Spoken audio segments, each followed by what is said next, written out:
Assalamu alaikum dear students. This is Sami Alauddin and I'm your physics teacher. आज हम हमारे nuclear physics का chapter के numerical को सॉल्व करेंगे। ठीक है, हमने इस चैप्टर को ख़त्म किया और मुझे उम्मीद है कि आप लोगों को सारे छोटे छोटे कंसेप्ट्स याद होंगे। ठीक है, और इसके साथ ही आप लोगों को इसमें 1 2 3 जितने भी फार्मूले हैं वो भी आप लोगों ने याद किए होंगे। ठीक है, याद नहीं किए हैं तो इस वीडियो को पॉज करके एक दफ़ा आप लोगों ने इसके फार्मूलों को रिवाइज करना है, देखना है और फिर आकर इस वीडियो को आप लोगों ने देखना है, क्योंकि फार्मूले के बगैर और कॉन्सेप्ट के बगैर ये न्यूमेरिकल हल करना बहुत मुश्किल होता है। जिस तरह मैं आप लोगों को पिछले न्यूमेरिकल के लेक्चर्स में बता चुका हूँ कि जब भी आप लोगों ने न्यूमेरिकल को सॉल्व करना है ये बड़े आसान होते हैं। सिर्फ आप लोगों को बेसिक छोटी मोटी आप लोगों को मैथमेटिक्स के ट्रिक्स आने चाहिए। ठीक है, जिस तरह के मल्टीप्लाई करना, डिवाइड करना, ठीक है, पावर लेना, पावर का पावर कैसा होता है, नीचे पावर है ऊपर जाकर माइनस माइनस हो तो प्लस हो जाएगा। अगर पॉइंट को शिफ्ट करना है from left to right, right to left, 10 की पावर को प्लस या माइनस में लिखेंगे। इस तरह की छोटी छोटी बातें, और जिस चैप्टर के न्यूमेरिकल हल कर रहे हो उसके छोटे छोटे कंसेप्ट्स आप लोगों को याद होने चाहिए, बल्कि सारे कंसेप्ट्स याद होने चाहिए। इसके साथ ही उस चैप्टर में जितने भी फार्मूले बनाए गए हैं या आपको दिए गए हैं वो आप लोगों ने ज़हन में रखना है, आप लोगों को याद होना चाहिए। सबसे अच्छा तरीका क्या होता है कि इन फार्मूलों को याद रखें, आप लोगों ने प्रैक्टिस में रहना है। राइट, प्रैक्टिस नहीं है, आप लोगों ने एक लिस्ट बनानी है फार्मूलों की, वो आप लोगों ने जेब में रखना है। जब भी मौका मिला निकाला, एक नज़र देखा, वापस जेब में रखा। ऐसे आप प्रैक्टिस में रहेंगे, इन टच रहेंगे तो आप लोग फिर भूल नहीं जाओगे, और जब भी न्यूमेरिकल आपके सामने आएगा आप उसे इंशाल्लाह इजीली हल कर सकते हो।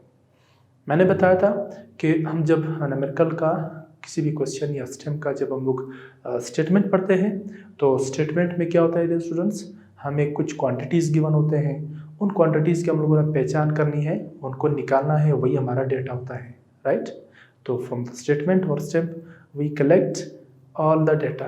राइट, और उससे अगर पता नहीं चलता है स्टेटमेंट से, तो फिर मैंने एक और भी ट्रिक बताई आप लोगों को। जो भी नंबर दिया होगा किसी भी क्वांटिटी के साथ उसका यूनिट होगा, यूनिट से आपको मालूम हो जाएगा कि किस क्वांटिटी की बात कर रहा है। तो चलिए हम अपना पहला न्यूमेरिकल पढ़ते हैं और उसको हल करने की कोशिश करते हैं। ये बड़ा आसान है। ठीक है, मंदरजा झेल एलिमेंट में ए यानी एटॉमिक मास मालूम करना है, जेड मालूम करना है, एटॉमिक नंबर मालूम करना है और एन की शिनाख्त करें। हमें कुछ एलिमेंट्स गिवन है, ठीक है, उनके एटॉमिक नंबर गिवन है, उनके एटॉमिक मास गिवन है केमिकल सिंबल के साथ। तो हमने क्या करनी है, हम लोगों ने एटॉमिक नंबर और एटॉमिक मास की पहचान करनी है, उसके साथ साथ नंबर ऑफ न्यूट्रॉन को मालूम करना है। डियर स्टूडेंट्स, इसी चैप्टर में हम लोगों ने ये सीखा था कि किसी भी एलिमेंट की एक केमिकल सिंबल होता है। राइट, उसका केमिकल सिंबल हम लिखते हैं, केमिकल सिंबल के नीचे सब्सक्रिप्शन में हम लोग क्या करते हैं, उसका एटॉमिक नंबर लिखते हैं और उसके ऊपर हम क्या लिखते हैं, लेफ्ट साइड पर एटॉमिक मास लिखा जाता है। हमने ये भी पढ़ा था कि न्यूट्रॉन जो है या एटॉमिक मास जो है वो जेड और एन का सम होता है। चलिए कुछ हल करते हैं, आप लोगों को याद हो जाएगा इंशाल्लाह। अब हमें कुछ एलिमेंट्स गिवन है, देखें इस तरह एस भी गिवन है, ये एटॉमिक नंबर है इसका और एटॉमिक मास ऐसा गिवन है। इसी तरीके से कॉपर गिवन है, कॉपर का एटॉमिक नंबर 29 और एटॉमिक मास 63 गिवन है। इसी तरीके से डियर स्टूडेंट्स हमें आर्गन गैस गिवन है जिसका एटॉमिक नंबर 18 है और एटॉमिक मास 40 है। इसी तरीके से एल्यूमिनियम गिवन है जिसका एटॉमिक नंबर 13 है और 27। इसी तरीके से ऑक्सीजन भी गिवन है 8, 16। हमने क्या करना है यहाँ पे हम लोगों ने ये करना है डियर स्टूडेंट्स, हम लोगों ने मालूम क्या करना है, हम लोगों ने ए को मालूम करना है, जेड को मालूम करना है और इसके साथ साथ न्यूट्रॉन नंबर को भी मालूम करना है। राइट, आप लोगों को एक बात आनी चाहिए कि ए जो होता है वो z प्लस n होता है। राइट, छोटा फार्मूला है, मुझे उम्मीद है आपको याद होगा। और जो Z होता है वो होता है नंबर ऑफ प्रोटॉन, राइट, किसी भी न्यूक्लियस में। और जो हमारे पास N होता है ये न्यूट्रॉन होते हैं, ठीक। और हमें ये भी मालूम है कि किसी भी एलिमेंट का एक केमिकल सिंबल होता है, जिस तरह ये है, उसके लेफ्ट साइड पर नीचे हम सब्सक्रिप्शन में एटॉमिक नंबर लिखते हैं, ऊपर एटॉमिक मास लिखा जाता है, ठीक है। तो हम क्या करेंगे, पहले एलिमेंट को रखेंगे नंबर 1। नंबर 1 के लिए ये एंटीमनी गिवन है ऐसे, राइट। ये एंटीमनी है, तो इसके लिए हम क्या करेंगे, ए क्या चीज़ है डियर स्टूडेंट्स, इसमें ए जो है 121 है, जेड क्या है नीचे लिखा है 51। अब हम लोगों ने एन को मालूम करना है, ठीक है। तो एन को मालूम करने के लिए बड़ा आसान है, देखिए इस फार्मूले से एन मालूम करना है, जेड को इस तरफ शिफ्ट करेंगे, तो एन को मालूम करने के लिए हम क्या करेंगे, ये ए में से जेड को माइनस करेंगे, और जब हम ए में से जेड को माइनस करते हैं, ए क्या है 121 माइनस, और जेड क्या चीज़ है 51, right. N is equal to, अब इसको इसमें से माइनस करेंगे तो हमारे पास क्या बचेगा डियर स्टूडेंट्स, ये 1,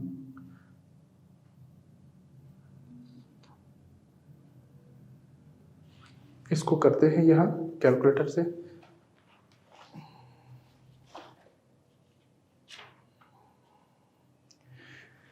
ठीक है। ये हमारे पास 70 आ जाएगा। नंबर ऑफ न्यूट्रॉन कितने होते हैं इसमें, 70 होते हैं, राइट। अब हम दूसरे के लिए करेंगे, दूसरा क्या है, कॉपर 63 एंड 29, ठीक है। तो कॉपर के लिए भी यही प्रोसेस है, ये ए कितना है 63 और जेड कितना है 29, एन को मालूम करना है, ए माइनस जेड करेंगे, एन इज इक्वल टू ए कितना है 63 माइनस 29, राइट। तो 63 में से जब हम ये निकालते हैं तो हमारे पास क्या बचेगा, ये इसको माइनस करते हैं तो हमारे पास आएगा 34, राइट। नेक्स्ट क्या होगा, ये 40 18, राइट। ये हमारे पास आर्गन गिवन है, देखते हैं बुक में आर्गन गिवन था, यस आर्गन ही है। तो इसके लिए फिर वही प्रोसेस है, A is equal to 40, Z is equal to 18, और जो नंबर ऑफ न्यूट्रॉन होते हैं A minus Z, right. 40 minus 18, तो ये कितना होगा, कैलकुलेटर से करेंगे, ये 22 बचेगा, ठीक है। कैलकुलेटर से चेक करते हैं इसको, आप लोगों ने भी चेक करना है, ठीक है, इंसान है गलत हो जाता है, ठीक है। हाँ, हमारा नेक्स्ट क्वेश्चन, मंदरजा झैल इन निहाती मसवातों को मुकम्मल करें, राइट। चलो इसको भी करते हैं आप लोगों के लिए, ये है एल्यूमिनियम 13, ठीक है।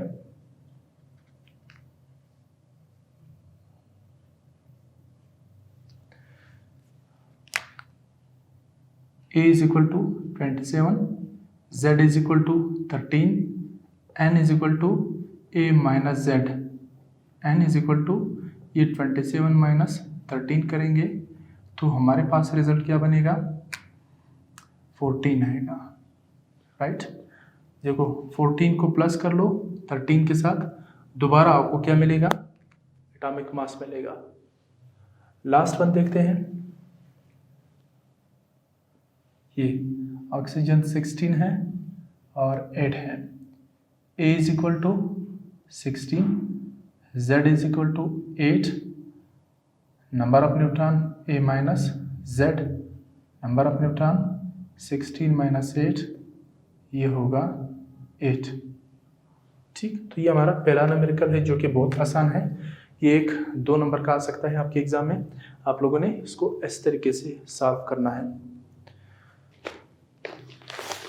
अच्छा, नेक्स्ट क्वेश्चन में देखिए, मंदरजा झेल इन हाथी मसवातों को मुकम्मल करे, यानी डीके का प्रोसेस हो रहा है, कुछ रेडियो एक्टिव एलिमेंट्स गिवन है। आपको मालूम है कि वो क्या करेंगे, वो डीके हो जाएंगे, डिसइंटीग्रेट हो जाएंगे, यानी वो इन्हितात का अमल करेंगे, उनमें से रेडिएशंस निकलेंगे अल्फा बीटा गीमा की शक्ल में। जब वो रेडिएशन को निकालते हैं तो फिर वो दूसरे एलिमेंट में कन्वर्ट हो जाते हैं, राइट। तो दूसरे एलिमेंट में कन्वर्ट हो जाते हैं। ये जो प्रोसेस है हमारा, ये डीके का प्रोसेस कहलाता है या इन्हिताती अमल कहलाता है। तो कुछ एलिमेंट्स गिवन है जो कि एक से दूसरे फॉर्म में कन्वर्ट हो रहे हैं, एक से दूसरे एलिमेंट में कन्वर्ट हो रहे हैं। वो जो इक्वेशन बनता है न्यूक्लियस का, वो हम लोगों ने मुकम्मल करना है। हमें गिवन है, जहाँ पे हमें ज़रूरत होगी जो पूछा गया है तो वो हम लोगों ने लिखना है।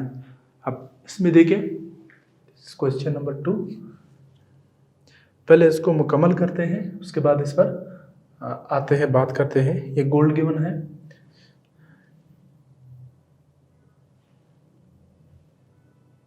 (92), राइट। सेकेंड गिवन है, अच्छा ये इसके साथ ये भी मुकम्मल कर लें। ये थोरियम में कन्वर्ट हो जाता है, 230 रहेगा और ये 90 बचेगा, प्लस यहाँ पे हम लोगों ने वो लिखना है जो क्वेश्चन में पूछा गया है, एनर्जी। सेकेंड देखें, थोरियम है, ये जब डिसइंटीग्रेट हो जाएगा तो फिर क्या बनेगा, वो हम लोगों ने यहाँ पे लिखना है और हमें मिलेगा हीलियम की न्यूक्लियस और ये इसके साथ एनर्जी मिलेगा। आप जानते हैं डियर स्टूडेंट्स कि जब इन्हितात का अमल होता है या डीके प्रोसेस होता है तो उसमें क्या होता है, एनर्जी भी रिलीज हो जाती है। इसलिए हर एक रिएक्शन के साथ कुछ एनर्जी जो इमिट होती है वो भी यहाँ गिवन है। ये प्लम्बम है, लीड 210, एटॉमिक नंबर 82, और ये जब डीके होगा बिस्मिथ में कन्वर्ट हो जाएगा। बिस्मिथ में कन्वर्ट होने के बाद और प्लस यहाँ क्या बनेगा वो पूछा गया है, प्लस एनर्जी मिलेगी। लास्ट देखते हैं, इसमें गिवन है लास्ट, शुरू में हम लोगों ने कुछ लिखना है, जो भी होगा देखते हैं इसको। ये 91 प्लस 0 माइनस 1 यानी इलेक्ट्रॉन है, प्लस एनर्जी, राइट। ठीक है, यहाँ पर ये गोल्ड है, जब ये डिसइंटीग्रेट होगा यानी रेडिएशंस को इमिट करेगा तो फिर ये कन्वर्ट हो जाएगा थोरियम में। थोरियम का एटॉमिक मास जो है 230 है और एटॉमिक नंबर 90 है। अब देखिए यहाँ क्या बनेगा, इसी रिएक्शन से ही हमको मालूम हो जाएगा। यहाँ देखिए ये 234 है, ये 230 बन गया, तो 234 में से 230 को माइनस करेंगे तो क्या बनेगा, 4 बनेगा। ठीक, ये 4 आ जाएगा और यहाँ 92 में से 90 तो 2 बनेगा, यहाँ 2। हमें मालूम है कि ऐसा कौन सा न्यूक्लियस होता है, हीलियम का न्यूक्लियस होता है। ठीक है, तो हीलियम का न्यूक्लियस जो है वो इमिट हो जाएगा और इसके साथ ही हमें एनर्जी भी मिलेगी। ठीक है, दूसरा देखते हैं, थोरियम है, यही थोरियम 230 और ये 90, ये अभी भी अनस्टेबल है। ठीक है, हमें मालूम है कि जब भी कोई न्यूक्लियस अनस्टेबल होता है तो क्या करता है, वो रेडिएशंस को इमिट करता है। तो यहाँ ये अभी भी अनस्टेबल है, राइट, क्योंकि इसका एटॉमिक नंबर देखो 90 है और एटॉमिक मास 230 है। अब यहाँ देखिए डियर स्टूडेंट्स, ये कन्वर्ट हो जाएगा जब रेडिएशंस को इमिट करेगा, यानी ये जब हीलियम के न्यूक्लियस को इमिट करेगा और कुछ एनर्जी उसके साथ देगा तो ये किस एलिमेंट में कन्वर्ट हो जाएगा। अब देखो यहाँ 230 में से जब 4 को माइनस करते हैं, ठीक, तो आपको पता है क्या बनेगा, ये 226, और 90 में से 2 को माइनस करेंगे तो ये 88 आएगा। और ऐसा कौन सा एलिमेंट होता है जिसका एटॉमिक मास 226 और एटॉमिक नंबर 88 हो, वो है रेडॉन, राइट। तो इस स्पेस में रेडॉन आएगा, राइट। नेक्स्ट हमें लीड गिवन है जिसका एटॉमिक मास 210 है और एटॉमिक नंबर जो है 82 है, ठीक। तो जब ये डिसइंटीग्रेट हो जाएगा डियर स्टूडेंट्स, तो उसके बाद यहाँ पे इस इक्वेशन में देखें ग्रेट हो जाएगा। देखिए यहाँ पे एक चीज़ बढ़ गया है, देखो प्लम्बम है यानी लीड है, 82 एटॉमिक नंबर है, 210 इसका एटॉमिक मास है। जब ये डिसइंटीग्रेट होकर बिस्मिथ में कन्वर्ट हो जाएगा तो देखो इसके एटॉमिक नंबर मास पर कोई इफेक्ट नहीं हुआ, वही रहा, लेकिन एटॉमिक नंबर बढ़ गया, ठीक, एटॉमिक नंबर उसका बढ़ जाता है। तो ऐसा क्या चीज़ निकला है जिससे एटॉमिक नंबर बढ़ जाता है, राइट। एटॉमिक नंबर क्या होता है, नंबर ऑफ प्रोटॉन होता है। किसी भी न्यूक्लियस में नंबर ऑफ प्रोटॉन को क्या कहते हैं, एटॉमिक नंबर कहा जाता है, राइट। तो देखिए यहाँ अगर एक बढ़ जाता है, 83 हो जाता है एटॉमिक नंबर, तो इसका मतलब ये है कि न्यूक्लियस में एक प्रोटॉन बढ़ गया है, ठीक है। अब न्यूक्लियस में प्रोटॉन क्यों बढ़ता है, ठीक, उसका रीज़न ये होता है कि एक जो न्यूट्रॉन है वो पॉजिट्रॉन और उसमें कन्वर्ट हो जाता है, एक पॉजिट्रॉन और इलेक्ट्रॉन में, ठीक है, यानी वो एक पॉजिटिव चार्ज पीछे छोड़ जाता है और जो नेगेटिव चार्ज उसको निकाल लेता है। न्यूट्रॉन जो है वो स्प्लिट हो जाता है, ठीक, पॉजिट्रॉन और इलेक्ट्रॉन में, पॉजिटिव चार्ज नेगेटिव चार्ज में। तो जब ये न्यूक्लियस में जाएगा तो इससे चार्ज बढ़ेगा, ठीक है। तो यहाँ पे इसका 83 है एटॉमिक नंबर, तो इसका मतलब ये है एक चार्ज बढ़ गया है। तो यहाँ क्या होना चाहिए, यहाँ हम 0-1 लिखेंगे, यानी एक इलेक्ट्रॉन जो है वो निकल गया है न्यूक्लियस में से। जब न्यूक्लियस में से इलेक्ट्रॉन निकल जाता है तो पॉजिटिव चार्ज पीछे रह जाता है, वो पॉजिटिव चार्ज फिर एटॉमिक नंबर को बढ़ा देता है, ठीक है, बाय 1 बढ़ा है तो 1 ही आएगा, राइट। अच्छा नेक्स्ट देखते हैं। अच्छा ये नेक्स्ट गिवन है थोरियम जिसका एटॉमिक मास 234 है, एटॉमिक नंबर 90 है। जब ये स्टेबल होने के लिए रेडिएशन को इमिट करेंगे तो हमें क्या देगा, यह एक रिएक्शन में गिवन है, Pa बनेगा, राइट। ये प्रोटेक्टेनियम है और एक इलेक्ट्रॉन मिलेगा हमें, उसके साथ ही एनर्जी मिलेगी, ठीक। अब ये हमारा प्रोटेक्टेनियम है, ये गिवन है। ये कब मिलेगा, जब थोरियम जो है वो डिसइंटीग्रेट हो जाएगा, राइट। फिर वही ये दोनों है कि जैसे हैं, जब थोरियम डिसइंटीग्रेट हो जाएगा इसका एटॉमिक नंबर बढ़ेगा, इसका मतलब ये एक नेगेटिव चार्ज निकल जाएगा और इसका जो पॉजिटिव चार्ज है वो नीचे न्यूक्लियस में रहेगा, इसलिए एटॉमिक नंबर बढ़ जाएगा, राइट। तो ये हमारा सेकेंड न्यूमेरिकल है और इसको इस तरीके से आप लोगों ने समझना है। चलते हैं अपने नेक्स्ट न्यूमेरिकल की तरफ। देखिए इसमें क्या बता रहे हैं,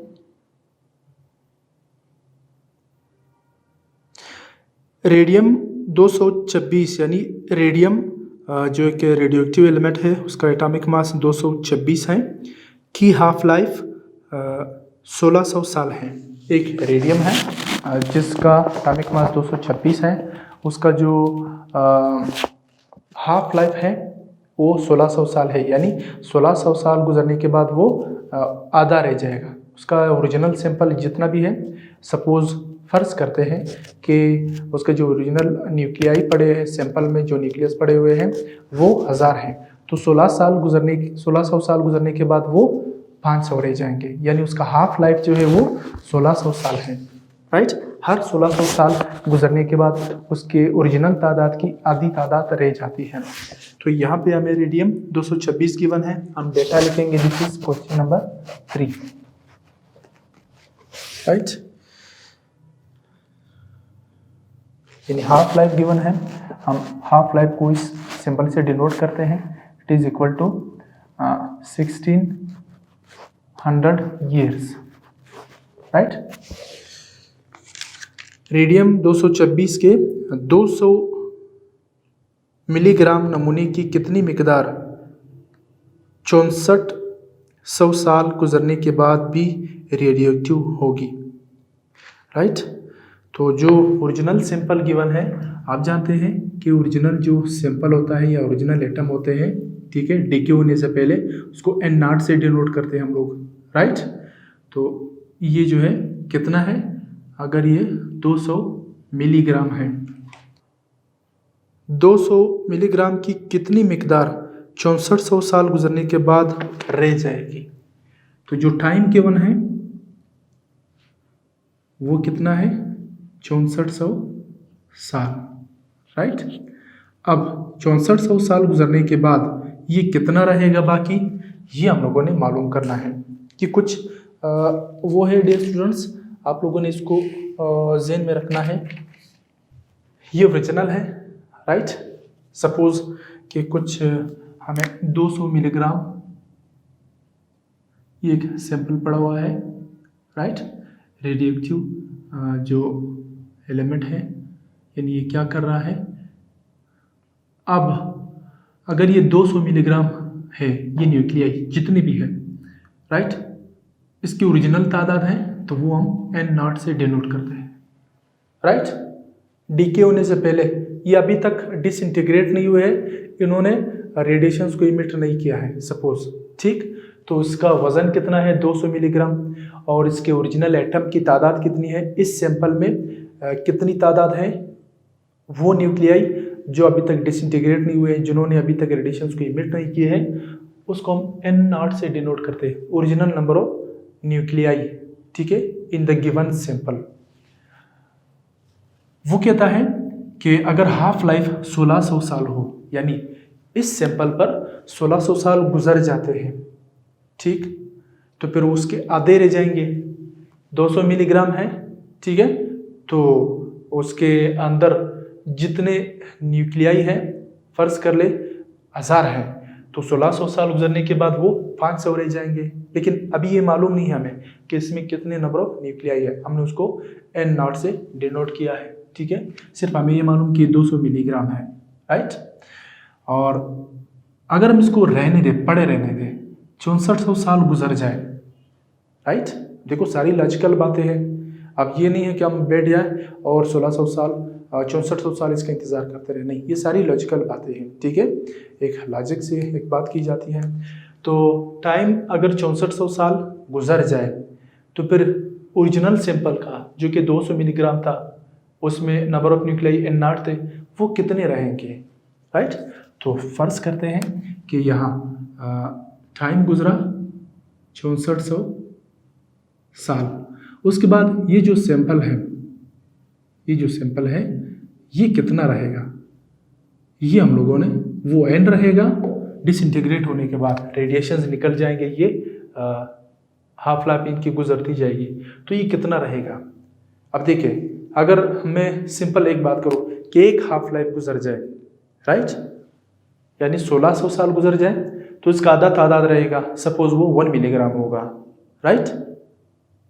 लेकिन 6400 साल गुजरने के बाद कितना रहेगा, इसके लिए हमें यह मालूम करना होगा कि 6400 साल में कितने हाफ लाइफ आएंगे, ठीक, बात आई समझ में।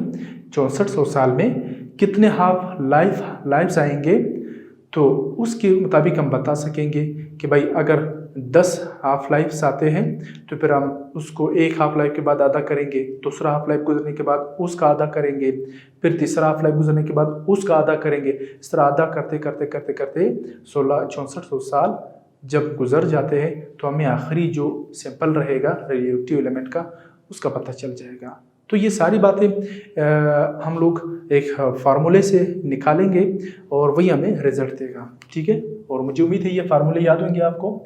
सबसे पहले क्या निकालते हैं, number of half life, right. ये हम लोगों ने मालूम करना है। एन क्या चीज़ है, एन जो है वो नंबर ऑफ हाफ लाइव्स है, ये नंबर ऑफ हाफ लाइव्स, ठीक, ये हमारा एन होगा। तो सबसे पहले जब एन को निकालते हैं तो एन को निकालने का आसान तरीका होता है, हम फार्मूला फिट करेंगे, राइट, बाय यूजिंग फार्मूला को यूज करेंगे। तो फार्मूला क्या होगा dear student, N is equal to total time या टाइम, इसको डिवाइड कर लो हाफ लाइफ पे, ठीक है। तो जब हम हाफ लाइफ पे डिवाइड करते हैं, ठीक, तो हमें नंबर ऑफ हाफ लाइव्स आएंगे, ये मिल जाएंगे। देखो n is equal to time कितना गिवन है, टाइम हमें ये 6400 साल गिवन है, राइट। और जो हाफ लाइफ है वो कितनी है, 16 है, राइट। तो जब इन दोनों को हम कैंसिल कर देंगे, ठीक है, तो जब 64 को 16 से डिवाइड करते हैं तो ये कितना बनेगा, ये 4 बनेगा, राइट। तो n जो है वो 4 बनेगा। इसका मतलब ये है डियर स्टूडेंट कि 6400 साल गुजरने के बाद कितने हाफ लाइव्स आएंगे, 4 हाफ लाइव्स आएंगे, ठीक है। देखो पहला हाफ लाइफ गुजरने के बाद हमने सपोज किया कि 1000 है न्यूक्लियाई, वो 500 रह जाएंगे। फिर दूसरा हाफ लाइफ गुजरने के बाद 500 का आधा 250 होता है, ठीक है। तीसरा हाफ लाइफ, चौथा हाफ लाइफ, इस तरह गुजरते जाएंगे, आधा आधा करते जाएंगे और हमें रिजल्ट मिल जाएगा लास्ट में, राइट। अब ये सारी बातें हम फार्मूले से करते हैं जो मैंने बताई ज़बानी आप लोगों को।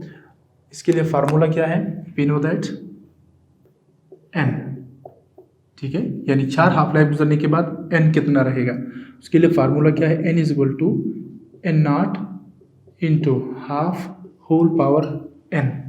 अब यहाँ पे n क्या है, ये वो न्यूक्लियाई है जो डिसइंटीग्रेट होने के बाद बच जाएंगे। 64 साल गुजरने के बाद, 6400 साल गुजरने के बाद ये न्यूक्लियाई रहेंगे।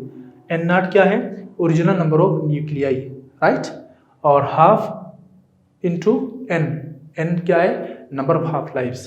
तो इसके फार्मूले में वैल्यूज को पुट करते हैं डियर स्टूडेंट्स, उससे हमें पता चलेगा कि 6400 साल गुजरने के बाद कितनी न्यूक्लियाई रेडियोएक्टिव रहेंगे बाय पुटिंग द वैल्यूज, ठीक है। n is equal to N naught कितना है 200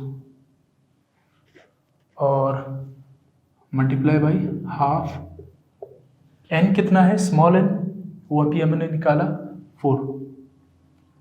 तो n इज इक्वल टू, ये नॉट की वैल्यू है 200 इंटू ये आएगा 2 की पावर 4, 1 का पावर 4 1 ही आता है। n is equal to 200 multiply by ये 2 multiply by 2 multiply by 2 multiply by 2, right. Basic mathematics है ये। 200 इंटू 2 2 जार 4, 4 2 जार 8, 8 2 जार 16, राइट। इसका मतलब ये है कि 200 को 16 से डिवाइड कर लो। तो जब हम डिवाइड करते हैं डियर स्टूडेंट्स, इसका रिजल्ट क्या बनता है, ये 12.5। आप लिख सकते हैं न्यूक्लियाई, न्यूक्लियाई न्यूक्लियस का जमा है, यानी 6400 साल गुजरने के बाद इतना न्यूक्लियाई रहे, इतने न्यूक्लियाई रहेंगे, ठीक है। ये हमारा रिजल्ट है, या आप कह सकते हैं इतने मिलीग्राम्स रहेंगे, राइट, इतने मिलीग्राम्स ये सैंपल रह जाएगा। उसमें कितने न्यूक्लियाई है वो हम काउंट नहीं कर सकते हैं, ठीक है। तो चलते हैं अपने नेक्स्ट न्यूमेरिकल की तरफ। बिस्मथ 240 की हाफ लाइफ 3.6 मिनट है, राइट। बिस्मथ रेडियोएक्टिव एलिमेंट है जिसका एटॉमिक मास 216 है। उसका हाफ लाइफ जो है वो 3.6 मिनट्स है, यानी 3.6 मिनट्स गुजरने के बाद उसकी आधे तादाद उड़ जाएंगे, आधे रह जाएंगे। उड़ने से मुराद ये है, ऐसा नहीं है भाई कि उसके पर निकलेंगे, नहीं, बल्कि वो डिसइंटीग्रेट हो जाएंगे, वो रेडिएशंस को इमिट करेंगे अल्फा बीटा गीमा की शक्ल में। तो हमें हाफ लाइफ गिवन है, this is question number 4। Data लिखेंगे, हाफ लाइफ गिवन है, हाफ वर्ड्स में भी लिख सकते हैं, नो मीटर। हाफ लाइफ कितना है? 3.8 मिनट्स, राइट। 18 मिनट के बाद असल नमूने का कितना हिस्सा रहेगा, राइट। यानी टाइम अगर टोटल कितना हो 18 मिनट, तो 18 मिनट इंतज़ार करेंगे, देखेंगे 18 मिनट के बाद वो कितना रहेगा। क्या कितना रहेगा? ओरिजिनल सैंपल का। यानी हम ये कह सकते हैं कि सपोज ओरिजिनल सैंपल हमारे पास, सपोज ओरिजिनल या इनिशियल जो रेडियोएक्टिव न्यूक्लियाई है वो हमारे पास original sample is equal to n0। 18 minute गुजरने के बाद कितना रहेगा ओरिजिनल का जब ये डिसइंटीग्रेट होता जाएगा, यानी हर 3.8 मिनट के बाद ये आधा आधा रह जाएगा। तो 18 मिनट में कितना रहेगा? तो हम लिखेंगे कि रिमेनिंग न्यूक्लियाई,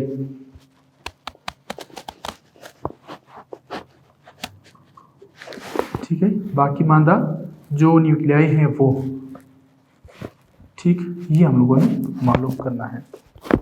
फिर वही बात, हमने n को मालूम करना है कि भाई 18 मिनट में कितने हाफ लाइफ्स आएंगे, ठीक। देखिए अगर ये 0.8 ना हो तो हम आसानी से बता सकते हैं कि 18 मिनट में 6 हाफ लाइफ्स आएंगे। 18 को 3 से डिवाइड कर लो तो आपको पता चल जाएगा कि 18 मिनट गुजरने में 6 हाफ लाइफ्स आएंगे। तो फिर इसका आधा करते जाओ इसका, ठीक है, 6 से डिवाइड कर लो, आपको मिल जाएगा। बहरहाल हम इसको फार्मूले की मदद से हल करते हैं, राइट। ये मालूम करना है, ठीक, बाय यूजिंग फार्मूला। फार्मूला क्या होता है? जो टाइम गिवन है उसको हाफ लाइफ से डिवाइड कर लो, राइट। आप टाइम कितना गिवन है? 18 मिनट, और हाफ लाइफ कितनी? 3.8, ठीक है। 18 को इससे डिवाइड कर लो तो हमारे पास रिजल्ट क्या बनेगा? कैलकुलेटर से काम जल्दी हो जाता है, वैसे इस तरह भी कर सकते हैं आप लोग। ये 18 है डिवाइडेड बाई 3, 8 पॉइंट को ख़त्म कर लो, नीचे 10 को ऊपर लाओ, ठीक है। तो 10 को ऊपर लाने से ये 18 मल्टीप्लाई बाई 10 हो जाएगा, डिवाइडेड बाई ये 38 हो जाएगा, ठीक। अब ये कैंसिल हो जाएगा, ठीक है, इसके साथ और इसके साथ, तो हमारे पास ये चीज़ आएगा, ठीक है।